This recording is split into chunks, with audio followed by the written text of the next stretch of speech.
The majesty of coincidence is one that is generally accepted, although not in retrospect.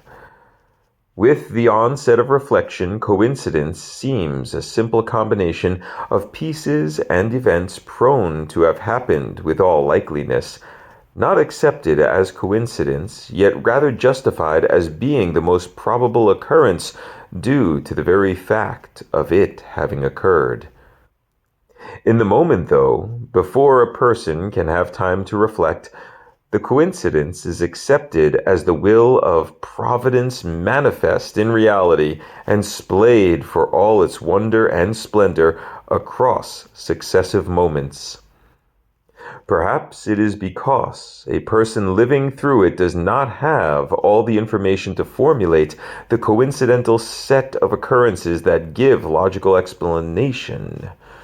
And so they must form another justification which encompasses the unknown factors. Humans are more likely to accept that something happens for a reason when they don't know the reason. Such is what happened to Clark as he found himself within a moment of coincidence while driving to his favorite park one Sunday afternoon to improve his health with a comfortable jog. He believed it was the culmination of some present divinity laying his fate in motion. However, if he had known the set of events, then he may have thought differently in his final moments. If traced back far enough, we may find a root cause, yet it is such an arduous task of backtracking and fact-finding that we may as well, if we begin, go all the way back to the start of life that would eventually develop sentience and the ability to be a conglomerate mass of cells that calls itself Dr. Clark Kessel. It is far easier to gloss over the core forces that allow to occur the twists and turns of the inevitability in life, and simply start at the branch, as it were, from which this flower of fate did sprout. Clark had been instrumental in having one of his patients be released after putting a nominal amount of care and study into what medication would suit the patient well. That patient, no longer referring to emanations in anxious and borderline psychotic fervor, was released and began his life anew with the steady help from weekly meetings with a psychologist and monthly meeting with a psychiatrist, who would continue to prescribe medication that would help the patient. This arrangement suited the interests of all involved for more than a year. That patient's name is Stephen Corrigan. Just shy of 18 months of this routine, during which Stephen found a job with one of the larger multi-product companies in America, the psychologist began hearing regularly about the developing relationship Stephen was in with a lady. This was not uncommon, as humans tend to develop relationships with each other. One day, though, while meeting with the psychiatrist regarding the prescription of medication, the subject of the lady in his life came up in response to a probing question from the doctor. "I know it is such a silly notion, but the uneasiness you can see on me comes from the thought that my girlfriend may be cheating on me." "Do you have cause to think she is cheating?" the doctor asked. "Well, of course, but not really." The doctor, after 18 months, was used to Stephen's tendency to seemingly contradict himself when giving an initial answer to any question. "You know, it's like she probably isn't cheating. I mean, if she was, it would be through some superhuman ability to hide information and act like she's not. She would have to be a complete sociopath to behave the way she does with me and be cheating. And although that is not completely impossible, it is highly, highly improbable. Then what brings you to think she may be cheating? A couple of things, Stefan said, adjusting his position in the chair. I mean, my own warped sense of self-esteem gets me thinking that I'm so lucky to have a girl like her, that she must be sought after by other guys because she is so beautiful and sweet and loving. And if I were her, I would need my partner to do more for me than I do for her in order for me to be as loving as she is. And that gets me thinking. Maybe she puts up with me so easily because she is able to get what she needs from someone else. Kind of like she is so good that there must be something wrong. And that's the lesser reason, really, because I figure that sometimes I just get scared, and it is easier to be suspicious of her than think about why I'm afraid to be settled down with her.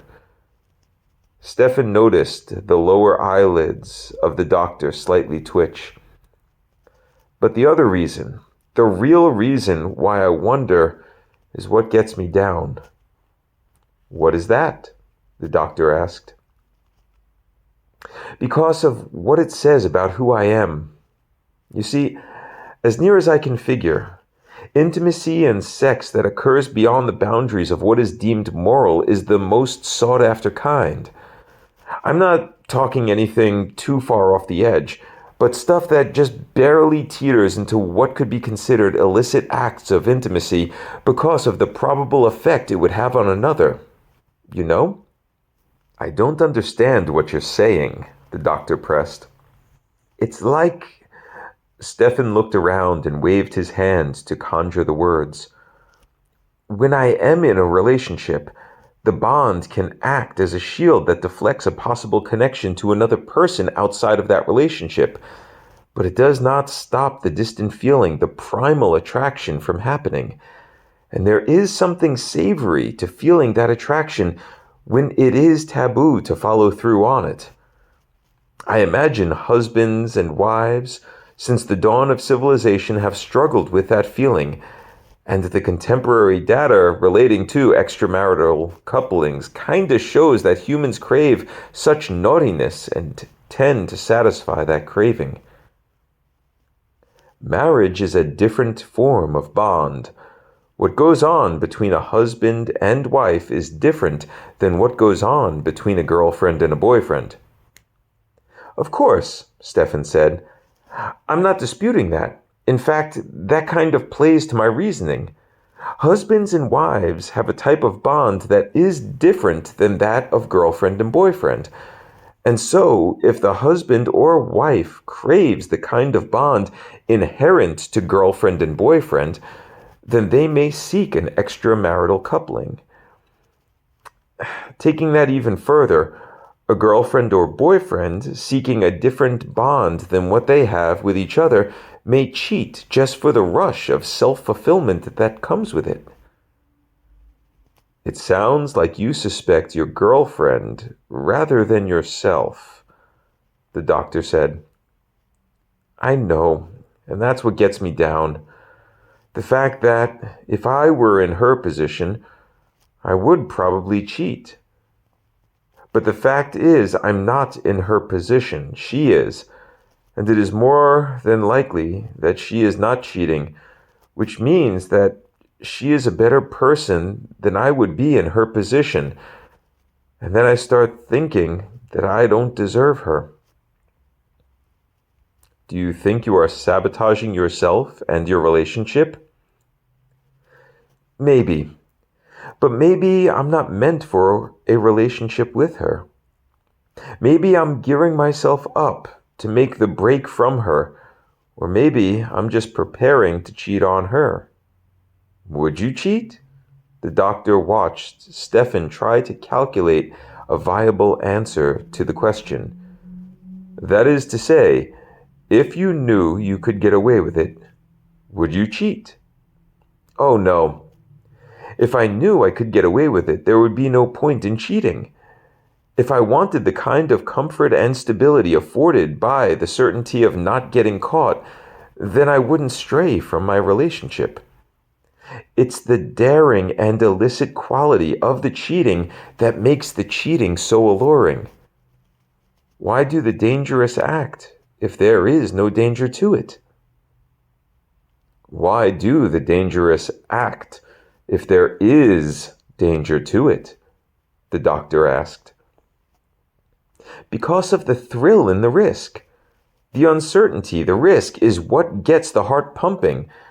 That rush, when your physical body is primed for the fight or flight reaction, feeling that you're teetering on annihilation, that is where the real feeling of living lay.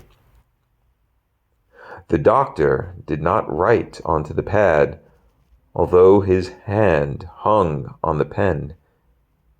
A sheen of speculation coasted over his eyes as he looked across the table with a glance that seemed to be aimed at Stefan, yet coasted through him to a point beyond. Stefan continued, breaking the spell. But that's just theory, because I wouldn't cheat. Maybe I would if I had the chance, but work keeps me really busy, and I am left just thinking this stuff, which makes me think that my girl is better than I am and probably should be cheating, even if she isn't. This is something to bring up with your next meeting with Dr. Yeah, I know. I'm sorry to even have brought it up here. Don't be sorry. It is quite all right to tell me these things. The doctor was finishing writing on the pad, and then scribbled a prescription onto the small pad. I am not changing the dose for this prescription, but I'm giving you 3 months' worth. Thank you, Doc, Stefan said. And I hope to see you in 3 months. I'll make the appointment before I leave. The doctor smiled as Stefan left.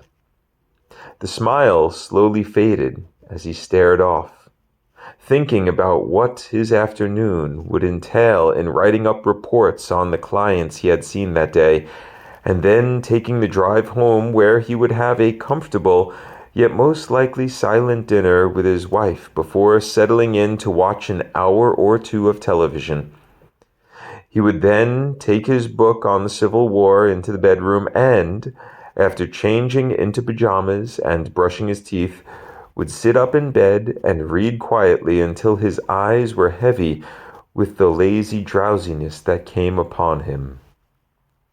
He would look at his wife's figure sleeping with her back to him, as she usually would, and he would sigh, closing the book and placing it on the nightstand. He would remove his glasses, turn out the light, and recline in order to drift to sleep while thinking of Terry. On most nights, he would enter into sleep while entertaining a thought about he and Terry, some elaborate fantasy that included careful planning and bold decisions. On Friday nights, like tonight, he would lay awake, formulating and cultivating specific details of this fantasy, imagining each step and moment, each line spoken and gentle touch. This was his excitement, and this was what he thought he would one day write into a story, hoping it would be sold to countless other men or women who would find peace in such a fantasy. Stefan's words, though, his unintentional call to action, struck a chord in the doctor. Moved to desire a life well spent, a life glorious in feeling if morally incorrect, a life fulfilled by the heart-pounding, blood-quickening emotional risks that Stefan had alluded to, the doctor placed his files into the cabinet, walked to the reception area of the office, and, seeing no one other than receptionist, said, "Terry, Would you like to get a drink with me after closing?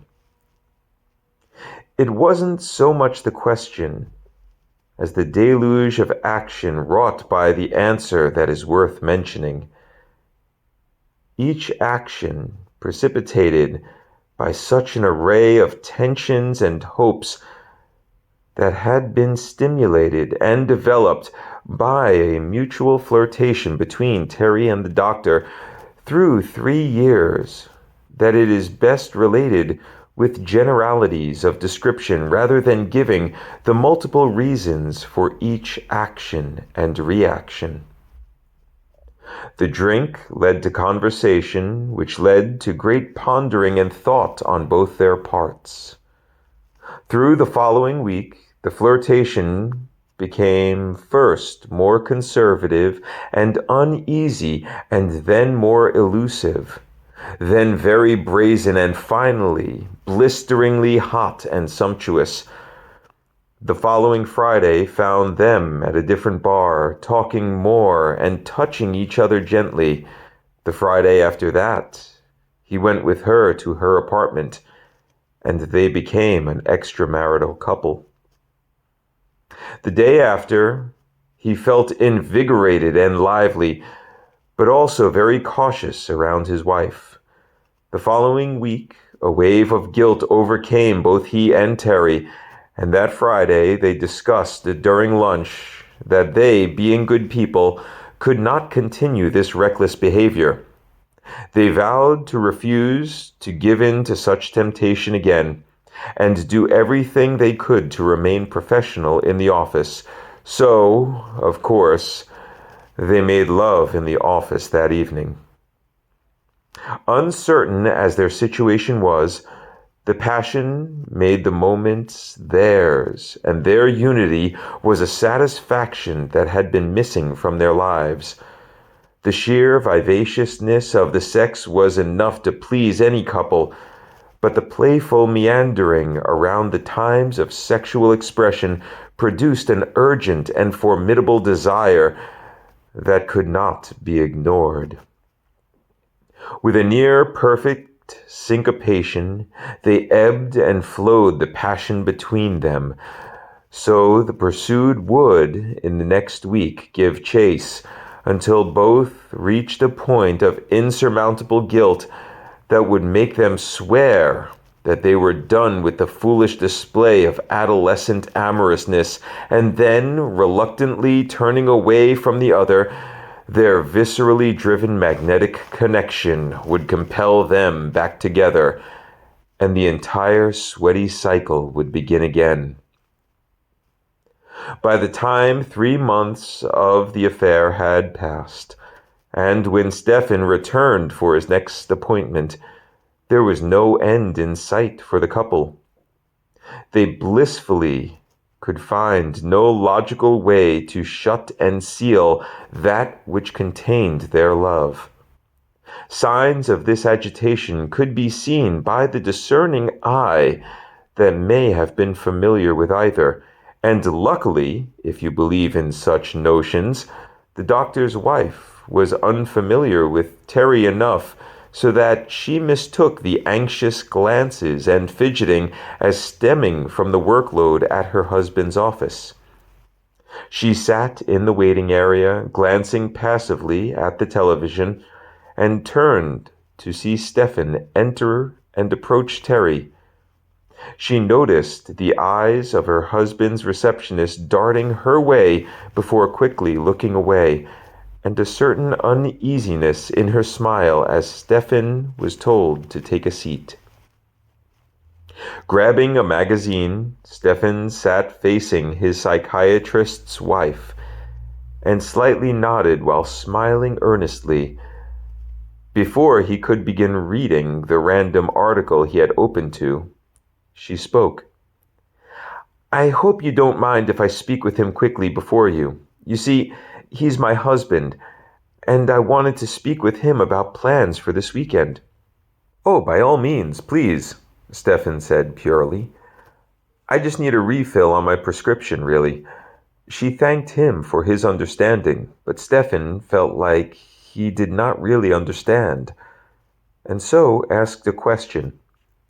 "If you don't mind my asking, what are the plans this weekend?" "Well, I'm planning on visiting my sister, to see my niece, really, and the drive is a long one. So I wanted to switch cars with him now. That way I can bring the hybrid in for its maintenance early and use it." "He's not going with you?" "No, he always has paperwork, follow-throughs on cases to tend to on the weekends. And he gets dizzy if he tries to do it in the car. No, he comes with me on the big holidays. And then we fly." Stefan nodded and figured that was enough of the conversation. His eyes looked to the glossy paper of the magazine, and he read about the building feud between two persons in the same political party. She looked at the television as a commercial for a home security system came on. "Oh, I hate this commercial," she said. "It's so sensationalistic and is just made to scare people into getting the alarm." Not knowing that his psychiatrist's wife had, in the last 3 months, began cultivating a genuine fear as she remained at her home alone while waiting for her husband to return exhausted from work on Fridays, Stefan figured he could make a simple remark. "Well, that is their product. The alarm gives people the false sense of security." "You think it's a scam?" "I'm not installing any system in my apartment that I didn't design myself," he said. "How do you know if they're watching?" "Yeah, I want to pay $100 a month after installation costs so I can make the headlines as the tragic guy who was stabbed to death in his apartment while the security guy was on his smoke break." He shook his head. "How would you design your own system?" "If I had to, I would study up on it and piece it together myself. A battery or two, a few sirens and triggers at every entry point running to one control panel with a code for arming and disarming. Maybe even a phone line out to the local police if the alarm is tripped. It would be a lot easier than you'd think, but most people don't want to take the time to build it themselves. Like me. But I wouldn't hire a place. If I really felt I needed it, I would just buy a gun." "You would keep a gun for security?" she asked, with blatant incredulousness in her tone. "If I thought I really needed the security, yeah. I don't have any children and can legally attain one, so why not?" "Because they are dangerous," she said. "Well, yeah, that's why I don't have one. But if I ever felt I was threatened with a possible danger greater than that posed by owning a gun, I would probably get one. It's simple risk assessment." At that point, the doctor exited behind his last patient, who went to reception to schedule another appointment. The doctor listened to his wife's request and looked quickly from Terry to Stefan. The slight hesitation on the doctor's part was gaining length, and Stefan decided to say something to lessen the mounting tension. "I don't understand why you don't go with your wife, Doc. I mean, is the drive that long?" "No, but my brother-in-law's stories about politics at the university where he works are." "Oh, they're not that bad," his wife said. "Not for you, because you're with your sister the majority of the time." She motioned to say something, but he cut her off. "I have too much paperwork to catch up on here anyway," he sighed. "You really want the hybrid for the drive?" She nodded. "Then let me get my CDs and tapes from it, so I have at least my music for this weekend." As he moved to the front door, his last patient walked past him and wished him a good day. The doctor replied graciously with the same kind wish, and Terry got his wife's attention by asking where her sister lives. Without his wife following him, the doctor made haste to the car. Stefan read the political article in the magazine as Terry and her lover's wife talked pointlessly about the possible routes that could lead one from where they were to the location they were talking about. And Stefan could detect a certain nervousness in the forced laughs from Terry. Within a couple of moments, the doctor had reappeared holding tapes and CDs in his hand. He placed them on the reception desk and handed his wife the key for the car. She thanked him and kissed his cheek, handed him the keys to her car, and left. She thought, over the next few days, about how her recent fears, when she was alone on Friday evenings, might be remedied by owning a gun. Her sister, skeptical at first, eventually agreed that without children in the house, a gun might very well be the best solution over an alarm system. The psychiatrist's wife purchased a handgun 2 weeks later. Stefan never knew the extent of influence his words had upon his doctor's wife, nor did he know the way he influenced his doctor. What he did know, while sitting in the waiting room, was that he saw his doctor hand a bunched-up piece of cloth that was in his pocket to Terry once his wife had driven off. Stefan could have sworn he saw the receptionist blush as he walked into the office. Alas, the doctor had subverted being caught with his lover's panties in his car, and the possibility of the affair being exposed had thrilled him. The weekend his wife was away, Terry stayed at his house, and they shared a bed that had previously been reserved for the married couple. The voracious sexual appetites were augmented by the action, and they gave themselves over, laughing and with thorough enjoyment, to the total bodily intoxication of sexual activity.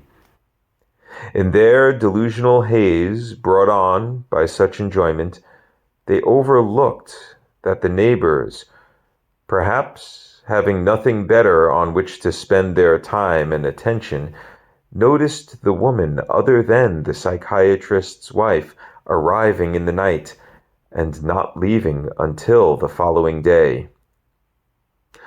Of those neighbors who did notice, one consisted of a married couple that had recently celebrated their 37th wedding anniversary.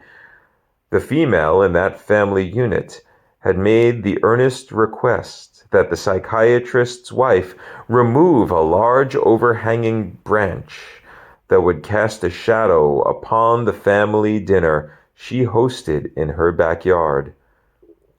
The household of the psychiatrist was one not concerned with such a task, and so the party came and went with the branch looming over the fence.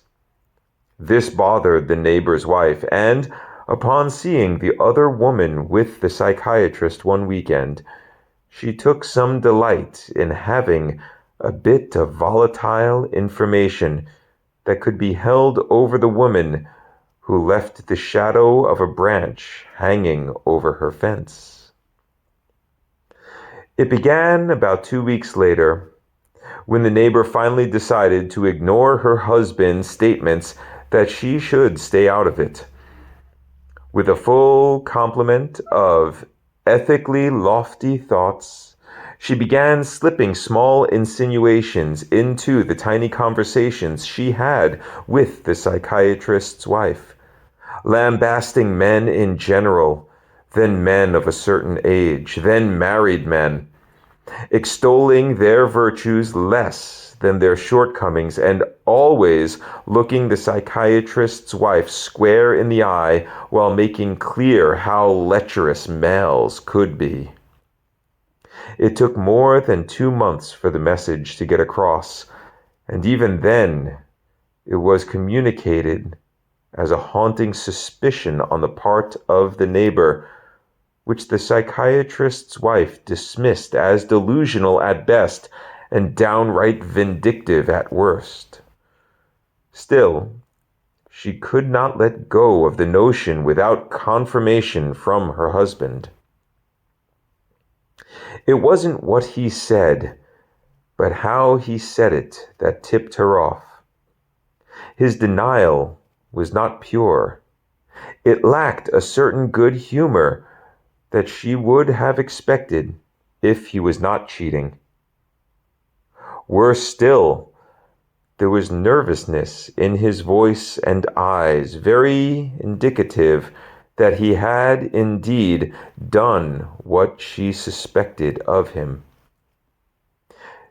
Yet he was, for all intents and purposes, addicted to the danger of the affair and could not give it up. In fact, this turn of events that his wife suspected him increased his craving for his lover. Even when his wife made it clear that she could accept it amicably if he was cheating, but she would want him to tell her, he denied it and did his best to convince her. His best, however, was far from what she needed to be convinced. She pondered hiring a private detective, but decided instead to follow him herself. He was careful at first and avoided Friday intimacy with Terry. 2 weeks of following him, though, brought her the information she wanted when, with binoculars from across the parking lot, she saw her husband's hand linger a little too long on the waist of his receptionist, and Terry crane her neck with a coy smile that puckered and kissed the man they shared. The fury and angst was more than she could handle. The psychiatrist's wife sped home in a state of weeping rage. The tears seemed to evaporate on the heat of her inflamed cheeks. She walked around her home that eerily felt merely like a house, and her glance darted around. Her heart pounding, she began to formulate a plan of action to take against her husband. She looked at herself in the hall mirror and shook her head. She should have taken pictures. She had seen the proof, but he would deny it. If she was to really avenge this betrayal of her trust, she would need to have evidence she could use against him in a legal setting, evidence that would show anyone who examined it that he was a cruel, heartless bastard. But this feeling of rage, this moment of sheer primal hate, which she enjoyed with a perverted love, she would need to quell this, and put on a serene face to his eyes as she began gathering the evidence she would need. That changed with a phone call. The psychiatrist said he was going to a nearby park to run after work, to burn off some excess stress from a rough week. With her temples burning, she forced herself to control her voice and gave a half-hearted whine that she would want him home, and then switched to saying she would meet him there. He stuttered with uncertainty at her request, and she smiled with bold courage as she knew she had called his bluff. To her surprise, though, he accepted her offer and said he would love it. A bit stirred from her anger with the lunacy of hope, she hung up the phone and thought perhaps he would run with her. And as they ran side by side, he would understand the metaphor of the action and amend his terrible ways. With this notion in her brain and winding its way to her heart, she went to her bedroom and changed into running gear. Before she could lace up her shoes, though, her cell phone rang, and she saw it was her husband. His receptionist's car would not start, and he was going to drive her home. Her heart began pounding again, but she kept her composure.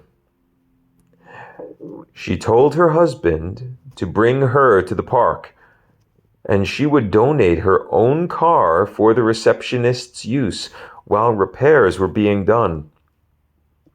Her husband was quiet for a moment, and during that silence she walked to the locked case in her corner of their walk-in closet. It was during that silence that she extracted the gun. He said that he was impressed and loved her generosity and would meet her at the park.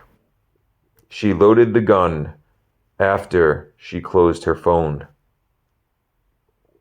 Within 10 minutes, she was standing in the park, wearing her jogging suit, waiting for her husband and his lover to arrive. She held her gun in her right hand inside the pocket of the suit's top. In her left hand, she held the keys to her own car. She saw the car arrive and had a change of heart. If her husband found a woman who made him so happy, perhaps she could let him go. Maybe she could love him enough to grant him the freedom to pursue what would make him happy. She would run with him and tell him that she knew, and that she would expect a speedy divorce so that they all could move on with their lives. When he pulled up, though, with the passenger door in front of her, she saw Terry, her rival, and her heart skipped a beat. This woman who was stealing her husband did not look at her. He got out of the car and spoke over the roof. "Hello, my love," he said. Such brazen audacity could not go unpunished. His wife looked at Terry, nervous yet secure behind the window. The receptionist met her eyes and slightly tilted her head as she smiled with pity masked by feigned innocence. She pulled the gun and pointed it at the window. The kickback from the weapon as it discharged pushed her hand away from the shattering glass and spraying blood. Before Terry's lifeless body could slump over the center console, a second bullet was fired. Her eyes then shifted to her husband. Terror and shock was overthrown by self-preservation as he ducked and began running, without the benefit of logic, away from his car, the lifeless body of his lover, his once wife, and soon-to-be murderer.